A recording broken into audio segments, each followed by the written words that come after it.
ಶರ್ಮಿತಾ ಶೆಟ್ಟಿ, ತುಮಕೂರು ಗ್ರಾಮಾಂತರ ಜೆಡಿಎಸ್ ಶಾಸಕ ಗೌರಿ ಶಂಕರ್ ಅನರ್ಹರಾಗಿದ್ದಾರೆ.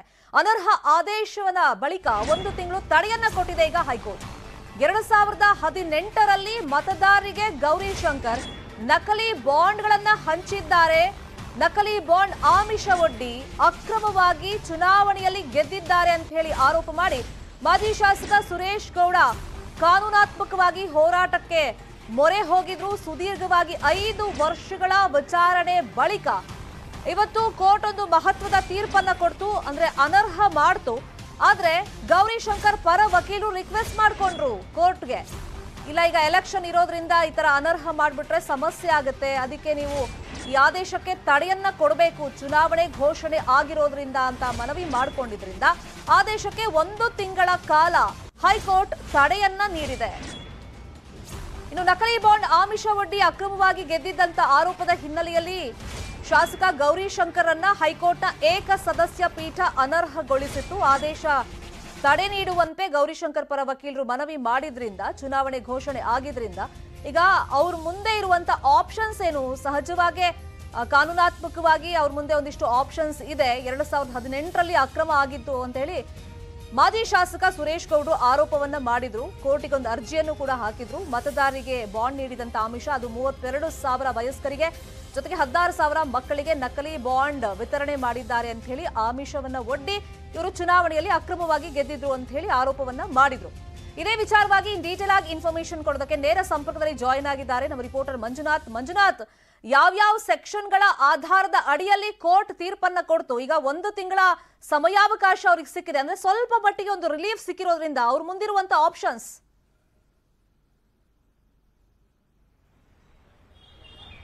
ಎಸ್, ಖಂಡಿತವಾಗ್ಲೂ ಶರ್ಮಿತಾ, ತುಮಕೂರು ಗ್ರಾಮೀಣ ಕ್ಷೇತ್ರದ ಶಾಸಕ ಗೌರಿ ಶಂಕರ್ ಅವರ ಶಾಸಕ ಸ್ಥಾನವನ್ನು ಅನರ್ಹ ಮಾಡಿ ಹೈಕೋರ್ಟ್ ಆದೇಶವನ್ನು ಕೊಟ್ಟಿರುವಂತಹದ್ದು.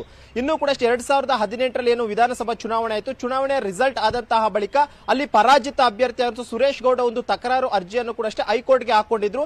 ಅಂದ್ರೆ ಶಾಸಕ ಗೌರಿ ಶಂಕರ್ ಅವರು ಚುನಾವಣೆಯಲ್ಲಿ ಗೆಲ್ಲುವಂತಹ ನಿಟ್ಟಿನಲ್ಲಿ ಒಂದಷ್ಟು ನಕಲಿ ಬಾಂಡ್ಗಳನ್ನು ಕೂಡ ಮತದಾರರಿಗೆ ಕೊಟ್ಟಿದ್ದಾರೆ. ಅದರ ಆಮಿಷಕ್ಕೊಳಗಾಗಿ ಮತದಾರರಿಂದ ವೋಟ್ಗಳನ್ನ ಪಡ್ಕೊಂಡು ಇವರು ಶಾಸಕರಾಗಿರುವಂತಹದ್ದು ಅನ್ನುವಂಥದ್ದನ್ನು ಆರೋಪ ಮಾಡಿಬಿಟ್ಟು ಹೈಕೋರ್ಟ್ಗೆ ಒಂದು ಅರ್ಜಿಯನ್ನು ಕೂಡ ಹಾಕೊಂಡಿದ್ರು. ತಕರಾರು ಅರ್ಜಿ ಮತ್ತು ವಾದ ಮತ್ತು ಪ್ರತಿವಾದ ಎರಡನ್ನೂ ಕೂಡ ಆಲಿಸಿದಂತ ಬಳಿಕ ಇವತ್ತು ಹೈಕೋರ್ಟ್ನ ಏಕಸದಸ್ಯ ಪೀಠ ಒಂದು ಆದೇಶವನ್ನು ಕೊಟ್ಟಿರುವಂತಹದ್ದು. ಗೌರಿ ಶಂಕರ್ ಅವರ ಶಾಸಕ ಸ್ಥಾನ ಅನರ್ಹ ಅನ್ನುವಂತ ಒಂದು ಆದೇಶವನ್ನು ಕೂಡ ಕೊಟ್ಟಿದ್ದಾರೆ. ಯಾವಾಗ ಈ ರೀತಿಯಂತಹ ಆದೇಶವನ್ನ ಹೈಕೋರ್ಟ್ ಕೊಡ್ತೋ ತಕ್ಷಣವೇ ಗೌರಿ ಶಂಕರ್ ಅವರ ಪರ ವಕೀಲರು ಕೂಡ ಹೈಕೋರ್ಟ್ಗೆ ಒಂದು ಮನವಿಯನ್ನು ಕೂಡ ಮಾಡ್ಕೊಳ್ತಾರೆ. ಅಂದ್ರೆ ಪ್ಲೀಸ್ ಬಿ ಆನ್ಲೈನ್ ಈ ಬಗ್ಗೆ ಇನ್ನಷ್ಟು ಡೀಟೇಲ್ ಆಗಿ ಎಕ್ಸ್ಪ್ಲೇನ್ ಮಾಡೋದಕ್ಕೆ ನಮ್ಮ ಜೊತೆ ಜಾಯಿನ್ ಆಗಿದ್ದಾರೆ ಹಿರಿಯ ನ್ಯಾಯವಾದಿಗಳಾಗಿರುವಂತಹ ನಳಿನಾ ಮಾಯೇಗೌಡ ಅವರು. ನಮಸ್ಕಾರ. ನಮಸ್ಕಾರ ಮೇಡಮ್, ಈಗ ರಾಹುಲ್ ಗಾಂಧಿ ಅವ್ರ ಕೇಸ್ಗೂ ಅಂದ್ರೆ ಅನರ್ಹತೆಗೂ ಗೌರಿ ಶಂಕರ್ ಅನರ್ಹತೆಗೂ ಸಿಮಿಲಾರಿಟೀಸ್ ಇದೆಯಾ? ಜೊತೆಗೆ 1 ತಿಂಗಳ ಕಾಲ ರಿಲೀಫ್ ಸಿಕ್ಕಿರೋದ್ರಿಂದ ಮೇಲ್ಮನವಿ ಸಲ್ಲಿಕೆ ಮಾಡೋದಕ್ಕೆ ಅವಕಾಶ, ಜೊತೆಗೆ ಏನೆಲ್ಲ ಆಪ್ಷನ್ಸ್ ಇದೆ ಗೌರಿ ಶಂಕರ್ ಅವ್ರ ಮುಂದೆ? ನೋಡಿ, ರಾಹುಲ್ ಗಾಂಧಿ ಅವರದು IPC ಒಫೆನ್ಸಸ್ ಕೆಳಗಾಗಿತ್ತು. ಇದು ಏನು ರೆಪ್ರೆಸೆಂಟೇಷನ್ ಆಫ್ ಪೀಪಲ್ಸ್ ಆಕ್ಟ್ ಕೆಳಗೆ ಇವ್ರಿಗೆ ಡಿಸ್ಕ್ವಾಲಿಫಿಕೇಶನ್ ಆಗಿರೋದು. ನಾವು ಎರಡು ಪ್ರೇಯರ್ ಕೇಳ್ಕೊಂಡು ಹೈಕೋರ್ಟ್ ಅಲ್ಲಿ ಹೋಗಿದ್ವಿ. ಒಂದು ಇವರ MLA ಆಗಿರೋದನ್ನ ಅಸಿಂಧುಗೊಳಿಸಿ, ಮತ್ತೆ ಸುರೇಶ್ ಗೌಡ್ರನ್ನ MLA ಅಂತ ಡಿಕ್ಲೇರ್ ಮಾಡಿದ್ದಾರೆ. ನಮ್ಮ ಮೊದಲನೇ ಪ್ರೇಯರ್ನ ಅಲೋ ಮಾಡಿದ್ದಾರೆ, ಅವರ MLA ಆಗಿರೋದನ್ನ ಅಸಿಂಧುಗೊಳಿಸಿದ್ದಾರೆ. ನಮ್ಮ ನಂತರ ಅವರ ಜೊತೆ ಇನ್ನ 5 ಜನ ಭಾಗಿಯಾಗಿದ್ದು ಕರಪ್ಟ್ ಆಕ್ಟಿವಿಟಿಯಲ್ಲಿ ಅಂತ ಹೋಲ್ಡ್ ಮಾಡಿದ್ದಾರೆ. ಮತ್ತೆ ಹೈಕೋರ್ಟ್ ಮುಂದೆ ಅವರು 30 ದಿವಸ ನಮ್ಗೆ ಟೈಮ್ ಕೊಡಿ, ನಾವು ಸುಪ್ರೀಂ ಕೋರ್ಟಿಗೆ ಅಪೀಲ್ ಹಾಕ್ಬೇಕು ಅಂತ ಕೇಳಿದ್ದಕ್ಕೆ ಹೈಕೋರ್ಟ್ ಅವರು ಅದಕ್ಕೆ ಮನ್ನಣೆಗೆ ಮಾಡಿ ಅವರ ಅಪ್ಲಿಕೇಶನ್ ಅಲೋ ಮಾಡಿದ್ದಾರೆ. 30 ದಿವಸ ಕೊಟ್ಟಿದ್ದಾರೆ. 30 ದಿವಸ ಏನಕ್ಕೆ ಕೊಟ್ಟಿದ್ದಾರೆ ಅಂತಂದ್ರೆ, ನಾವು ಅಪೋಸ್ ಮಾಡಿದ್ವಿ ಕೋರ್ಟ್ ಅಲ್ಲಿ. ಕೋರ್ಟ್ ಆಲ್ಸೋ ಅಬ್ಸರ್ವ್ ದಟ್ ಈ 30 ದಿವಸ is before the polling date, that is May. ಈಗ 30 ದಿವಸ ಅಂದ್ರೆ ಏಪ್ರಿಲ್ 30ಕ್ಕೆ ಅವರ ಸ್ಟೇ ವೆಕೇಟ್ ಆಗುತ್ತೆ. ಅವ್ರೇನಾದ್ರು ಸುಪ್ರೀಂ ಕೋರ್ಟ್ ಅಲ್ಲಿ ಅದಕ್ಕೆ ಮುಂಚೆ ತಗೊಂಡಿಲ್ಲ ಅಂತಂದ್ರೆ ಅವ್ರಿಗೆ ಸ್ಟೇ ಲಭ್ಯ ಇರಲ್ಲ, ಅವರು ಎಲೆಕ್ಷನ್ ಕಂಟೆಸ್ಟ್ ಮಾಡೋದಕ್ಕೂ ಆಗಲ್ಲ.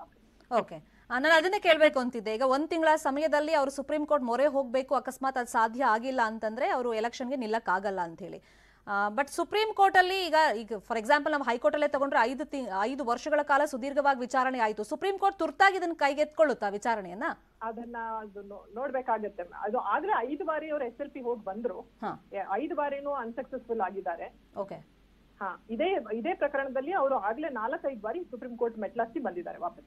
ಓಕೆ, ಅಂದ್ರೆ ಈಗ ಹೈಕೋರ್ಟ್ ಅಲ್ಲಿ ತೀರ್ಪು ಬಂದಿರೋದ್ರಿಂದ ಈಗ ಬಂದಿರೋದ್ರಿಂದ ಈಗ ಫೈನಲ್ ಆರ್ಗ್ಯುಮೆಂಟ್ಸ್ ಆಗಿ ಫೈನಲ್ ಡಿಸಿಷನ್ ಬಂದಿರೋದ್ರಿಂದ ನೋಡ್ಬೇಕು ಸುಪ್ರೀಂ ಕೋರ್ಟ್ ಹೇಗೆ ಅದನ್ನ ಕನ್ಸಿಡರ್ ಮಾಡುತ್ತೆ. ಓಕೆ, ಈ ತರ ಅನರ್ಹ ಆದಂತ ಸಂದರ್ಭದಲ್ಲಿ ಈಗ 6 ತಿಂಗಳು ಎಲೆಕ್ಷನ್ 6 ವರ್ಷಗಳ ಕಾಲ ಎಲೆಕ್ಷನ್ ನಿಲ್ಲಂಗಿಲ್ಲ ಅಂತ. ಸೊ ಬಟ್ ಈ ಕೇಸಲ್ಲಿ ಏನೇನು ಆಗಬಹುದು ಪಾಸಿಬಿಲಿಟೀಸ್ ಅದು ಪ್ರೆಸಿಡೆಂಟ್ ಗೆ ಬಿಟ್ಟಿದ್ದು. ಯಾಕಂದ್ರೆ president will have to take a decision. 6 ವರ್ಷಕ್ಕಿಂತ ಕಮ್ಮಿ ಮಾಡ್ಬೇಕಾಗ್ತದೆ. ಬಟ್ ಈಗ ಎಲೆಕ್ಷನ್ ಅನೌನ್ಸ್ ಆಗಿರೋದ್ರಿಂದ ಇವಾಗ ಹೇಳಕ್ಕಾಗಲ್ಲ. ಸುಪ್ರೀಂ ಕೋರ್ಟ್ ಅಲ್ಲಿ ಅವ್ರ ಕದ ತಟ್ಟಬೇಕಾಗುತ್ತೆ, ಅಲ್ಲಿ ವಿಚಾರಣೆ ನಡಿಬೇಕಾಗುತ್ತೆ. 1 ತಿಂಗಳು ಒಳಗೆ ಅಕಸ್ಮಾತ್ ಅಲ್ಲಿಂದ ಏನಾದ್ರೂ ಇವ್ರಿಗೆ ರಿಲೀಫ್ ಸಿಕ್ಕಿದ್ರೆ ಮಾತ್ರ ಇವ್ರು ಎಲೆಕ್ಷನ್ಗೆ ನಿಂತ್ಕೋಬಹುದು ಅಲ್ಟಿಮೇಟ್ಲಿ. ಇವಾಗ ನಾಮಿನೇಷನ್ ಅವ್ರು ಫೈಲ್ ಮಾಡಿದ್ರು ಮೇ 10 ಒಳಗೆ ಅವ್ರಿಗೇನು ಬಂದಿಲ್ಲ ಅಂದ್ರೆ ಎಲೆಕ್ಷನ್ ಅವರು ನಿಂತ್ಕೊಂಡಿರೋದಕ್ಕೂ ಏನು ಉಪಯೋಗ ಆಗಲ್ಲ. ಓಕೆ ಫೈನ್, ನೋಡೋಣ ಮುಂದಿನ ಬೆಳವಣಿಗೆ ಏನೇನಾಗುತ್ತೆ ಅಂತ. ಥ್ಯಾಂಕ್ ಯು ಸೋ ಮಚ್ ನಳಿನ ಅವರೇ, ನ್ಯೂಸ್ 18 ಕನ್ನಡಕ್ಕೆ ರಿಯಾಕ್ಷನ್ ಕೊಟ್ಟಿದ್ದಕ್ಕೆ. ಇನ್ನು ತುಮಕೂರು ಗ್ರಾಮಾಂತರ ಶಾಸಕ ಗೌರಿಶಂಕರ್ ಅನರ್ಹ ಆಗಿರೋದ್ರಿಂದ ನ್ಯಾಯ ಗೆದ್ದಿದೆ. ಕೋರ್ಟ್ ತೀರ್ಪನ್ನ ನಾನು ಸ್ವಾಗತಿಸ್ತೀನಿ ಅಂತ ಹೇಳಿ ಮಾಜಿ ಶಾಸಕ ಹಾಗೇನೆ ದೂರುದಾರ ಸುರೇಶ್ ಗೌಡ ಅವರು ಹೇಳಿಕೆಯನ್ನ ಕೊಟ್ಟಿದ್ದಾರೆ. ಇವರೇ ಅರ್ಜಿಯನ್ನ ಹಾಕಿದ್ದು ಚುನಾವಣೆಯಲ್ಲಿ ಅಕ್ರಮವನ್ನ ಮಾಡಿದ್ದಾರೆ, ಆಮಿಷವನ್ನ ಒಡ್ಡಿ ಇವರು ಗೆದ್ದಿದ್ದಾರೆ ಅಂತ ಹೇಳಿ. ಕಾನೂನಿನ ಮೂಲಕ ಹೋರಾಡಿದ್ರೆ ನ್ಯಾಯ ಸಿಕ್ಕೇ ಸಿಗುತ್ತೆ. ಚುನಾವಣೆ ವೇಳೆಯಲ್ಲೇ ತಕರಾರು ಅರ್ಜಿಯನ್ನ ನಾವು ಸಲ್ಲಿಸಿದ್ವಿ. ನ್ಯೂ ಇನ್ಶೂರೆನ್ಸ್ ಬಾಂಡ್ಗೂ ಕೂಡ ಮಾಹಿತಿಯನ್ನ ನಾವು ಕೊಟ್ಟಿದ್ವಿ. ನ್ಯಾಯ ಗೆದ್ದಿದೆ ಅನ್ನೋ ಮಾತನ್ನ ಸುರೇಶ್ ಗೌಡ ಹೇಳಿದ್ದಾರೆ.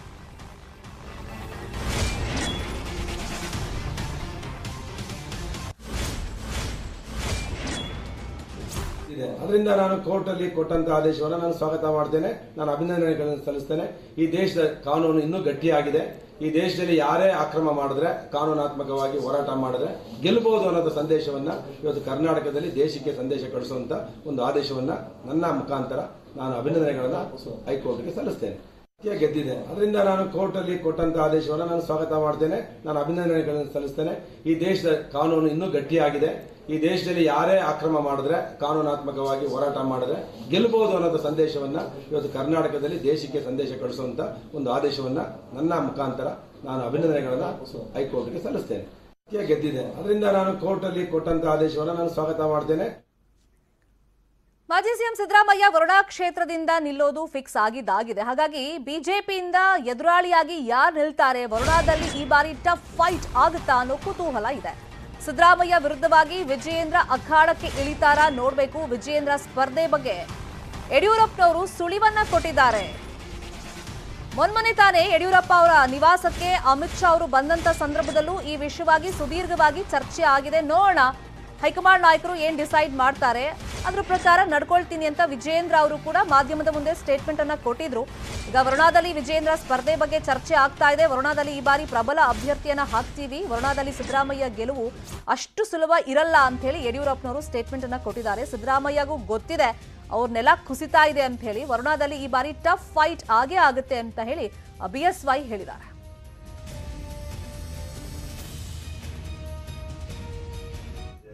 ಸಿದ್ದರಾಮಯ್ಯವರು ಗೊತ್ತಿಲ್ಲ, ಅವರು ನಿಂತಿರೋದು ಅಂತ ಇರುವಂತ ನೆಲನೇ ಕುಸಿತಾ ಇದೆ. ಸೊ ಅಷ್ಟು ಅವ್ರ ಗೆಲುವು ಸಹ ಸುಲಭ ಇದೆ ಅಂತ ನನಗೇನು ಅನ್ಸೋದು. ಸರಿಯಾದ ಕ್ಯಾಂಡಿಡೇಟ್ ಆಗ್ತೀವಿ, ಟಫ್ ಫೈಟ್ ಕೊಡ್ತೀವಿ, ನೋಡೋಣ ಏನಾಗುತ್ತೆ.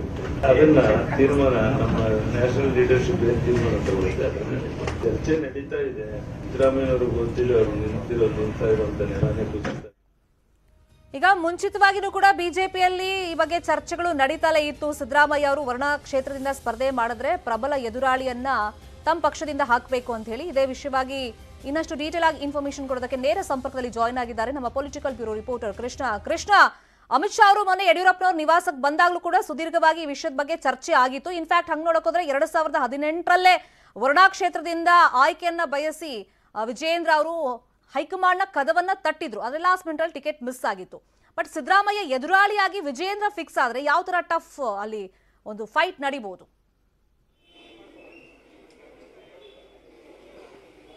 ಖಂಡಿತವಾಗ್ಲೂ ಶರ್ಮಿತಾ, ಈಗಾಗಲೇ ವಿಜೇಂದ್ರ ಅವರು ವರುಣಾದಲ್ಲಿ ಸ್ಪರ್ಧೆ ಮಾಡ್ತಾ ಇರುವಂಥದ್ದು ದೊಡ್ಡ ಮಟ್ಟದಲ್ಲಿ ಚರ್ಚೆ ಆಗ್ತಾ ಇದೆ. ಅದಕ್ಕೆ ಪುಷ್ಟಿ ಕೊಡುವಂತೆ ಮಾಜಿ ಮುಖ್ಯಮಂತ್ರಿ ಬಿ ಎಸ್ ಯಡಿಯೂರಪ್ಪನವರು ಇವತ್ತು ಹೇಳಿದ್ದಾರೆ. ಎಲ್ಲವನ್ನೂ ಕೂಡ ಹೈಕಮಾಂಡ್ ನಾಯಕರಿಗೆ ಬಿಟ್ಟಿದ್ದಾರೆ, ಅಂತಿಮವಾಗಿ ತೀರ್ಮಾನ ಮಾಡುವಂಥದ್ದು ಹೈಕಮಾಂಡ್ ನಾಯಕರು ಅನ್ನೋದು. ಈಗಾಗಲೇ ಯಾವುದೇ ವಿರೋಧ ಪಕ್ಷದ ನಾಯಕರಿಗೆ ಮುಲಾಜಿಲ್ಲ, ಅವರಿಗೆ ಒಂದು ರೀತಿ ಸಿಂಪತಿ ಇಲ್ಲ, ಅನುಕಂಪ ತೋರಲ್ಲ. ಯಾರೇ ಇದ್ರೂ ಕೂಡ ನಾವು ಮುಲಾಜಿಲ್ಲದ ಅಭ್ಯರ್ಥಿಯನ್ನು ಆಗ್ತೇವೆ ಅನ್ನೋ ಮಾತನ್ನು ಕೂಡ ರಾಜ್ಯದ ಬಿಜೆಪಿ ನಾಯಕರು ಹೇಳಿದರು. ಅದ್ರ ತಕ್ಕಂತೆ ಈಗ ಎಲ್ಲೋ ಒಂದು ಕಡೆಗೆ ಮಾಜಿ ಮುಖ್ಯಮಂತ್ರಿ ಸಿದ್ದರಾಮಯ್ಯ ವಿರುದ್ಧವಾಗಿ ಪ್ರಬಲವಾದಂಥ ಅಭ್ಯರ್ಥಿಯನ್ನು ಕಣಕ್ಕಿಳಿಸುವಂಥ ನಿಟ್ಟಿನಲ್ಲೂ ಕೂಡ ತಯಾರಿ ನಡೆದಿದೆ ಅನ್ನೋದು ಕೂಡ ಹೇಳಲಾಗ್ತದೆ. ಆಗ್ತಿರುವಂಥದ್ದು. ಅದಕ್ಕೆ ಪ್ರಮುಖವಾಗಿ ಪ್ರಬಲ ಅಭ್ಯರ್ಥಿ ಯಾರು ಅನ್ನೋದು ಒಂದು ಕಡೆ ಸೋಮಣ್ಣ ಅನ್ನೋ ಚರ್ಚೆ ಆಗ್ತಾ ಇತ್ತು. ಸೋಮಣ್ಣ ಅವರು ಸ್ಪರ್ಧೆ ಮಾಡಲ್ಲ ಅನ್ನೋ ಒಂದು ಹೇಳಿಕೆಯನ್ನು ಕೂಡ ಕೊಟ್ಟಿದ್ದಾರೆ. ಈಗ BY ವಿಜೇಂದ್ರ ಅವರು ಸ್ಪರ್ಧೆ ಮಾಡ್ತಾರೋ ಕೂಡ ಚರ್ಚೆ ಆದ ನಂತರವಾಗಿ ಈಗ ಅಂತಿಮವಾಗಿ ಯಡಿಯೂರಪ್ಪನವರು ಕೂಡ ಹೈಕಮಾಂಡ್ ನಾಯಕರಿಗೆ ಬಿಟ್ಟಿದ್ದಾರೆ. ಹೈಕಮಾಂಡ್ ನಾಯಕರು ಕೂಡ ಯಾವ ರೀತಿಯಾಗಿ ತೀರ್ಮಾನವನ್ನು ಕೈಗೊಳ್ತಾರೆ ಅನ್ನೋದು ಕೂಡ ಈಗ ಸಾಕಷ್ಟು ಕುತೂಹಲ ಮೂಡಿಸಿರುವಂಥದ್ದು. ಮೊನ್ನೆ ಕಾವೇರಿ ನಿವಾಸಕ್ಕೆ ಭೇಟಿ ಕೊಟ್ಟಂತ ಸಂದರ್ಭದಲ್ಲಿ ಇದೇ ಒಂದು ವಿಚಾರವಾಗಿ ವಿಸ್ತೃತವಾಗಿ ಚರ್ಚೆಯನ್ನು ಮಾಡಿದ್ದಾರೆ. ಹಿಂದೆ 2018 ವಿಧಾನಸಭಾ ಚುನಾವಣೆಯಲ್ಲಿ ರಾಜ್ಯ ಬಿಜೆಪಿಯ ಸಂಪೂರ್ಣವಾದಂತಹ ನಾಯಕತ್ವವನ್ನು ವಹಿಸಿದಂತವರು ಮಾಜಿ ಮುಖ್ಯಮಂತ್ರಿ BS ಯಡಿಯೂರಪ್ಪನವರು. ಅವಾಗ ಯಡಿಯೂರಪ್ಪನವರು ತೀರ್ಮಾನವನ್ನು ಮಾಡಿದ್ರು, ಪುತ್ರ BY ವಿಜೇಂದ್ರ ಅವರನ್ನ ವರ್ಣದಲ್ಲಿ ಸ್ಪರ್ಧೆನ ಮಾಡಿಸಬೇಕು ಅನ್ನೋದು. ಆದರೆ ಎಲ್ಲ ಒಂದು ಕಡೆ ಕೊನೆ ಕ್ಷಣದಲ್ಲಿ ಹೈಕಮಾಂಡ್ ನಾಯಕರು ಅದಕ್ಕೆ ಕೊಕ್ಕೆ ಹಾಕುವಂತ ಒಂದು ಕೆಲಸವನ್ನು ಮಾಡಿದ್ರು. ಅದಕ್ಕೋಸ್ಕರವಾಗಿಯೇ BY ವಿಜೇಂದ್ರ ಅವರು ಸ್ಪರ್ಧೆನ ಮಾಡಿರಲಿಲ್ಲ. ಅಷ್ಟಾದರೂ ಕೂಡ ಅಂದಿನಿಂದ ಇಂದಿನವರೆಗೂ ಕೂಡ ಎಲ್ಲ ಒಂದು ಕಡೆ ವರುಣಾ ವಿಧಾನಸಭಾ ಕ್ಷೇತ್ರದ ರಾಜ್ಯದ ಬಿಜೆಪಿ ನಾಯಕರ ಜೊತೆಗೆ ಸಂಪರ್ಕದಿಂದ ವಿಜೇಂದ್ರ ಅವರು ಇರುವಂತದ್ದು.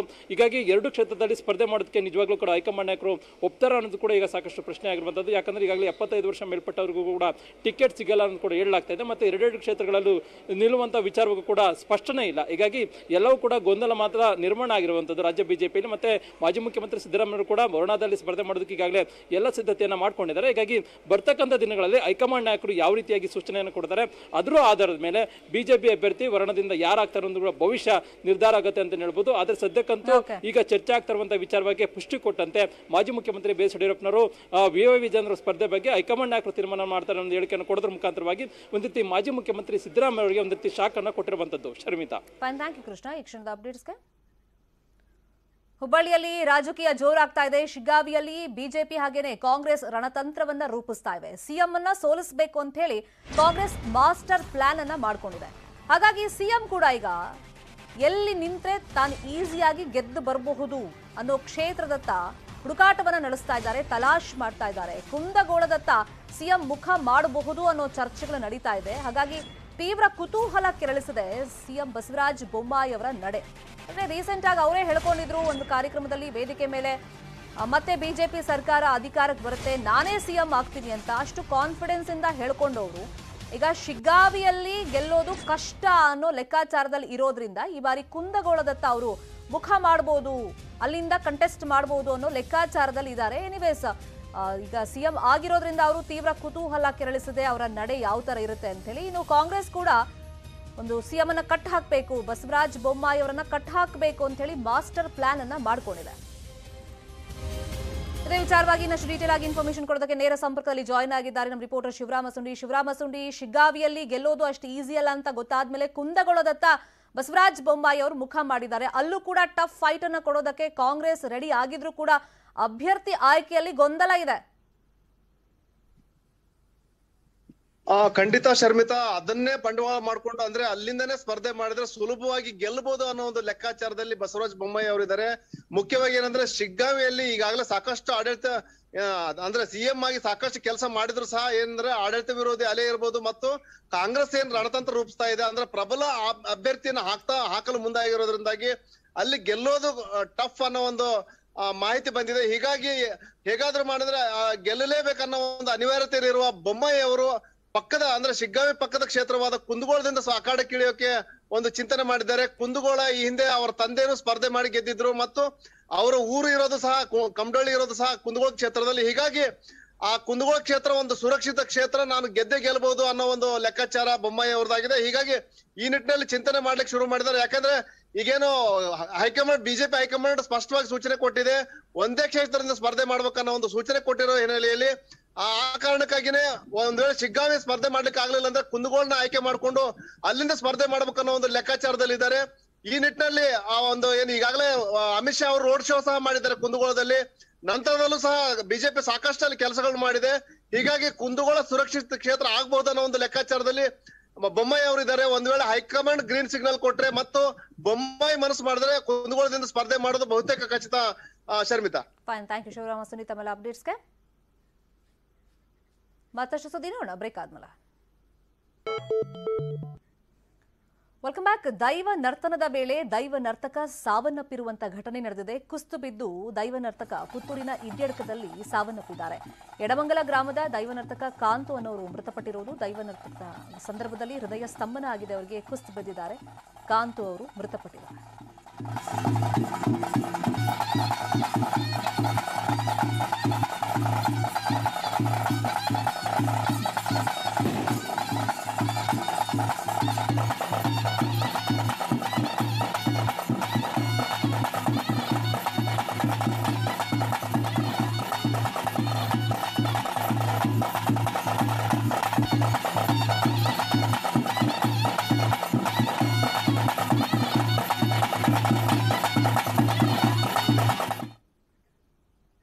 ಮತ್ತಷ್ಟು ಸುದ್ದಿ ನೋಡೋಣ ಬ್ರೇಕ್ ಆದ್ಮೇಲೆ.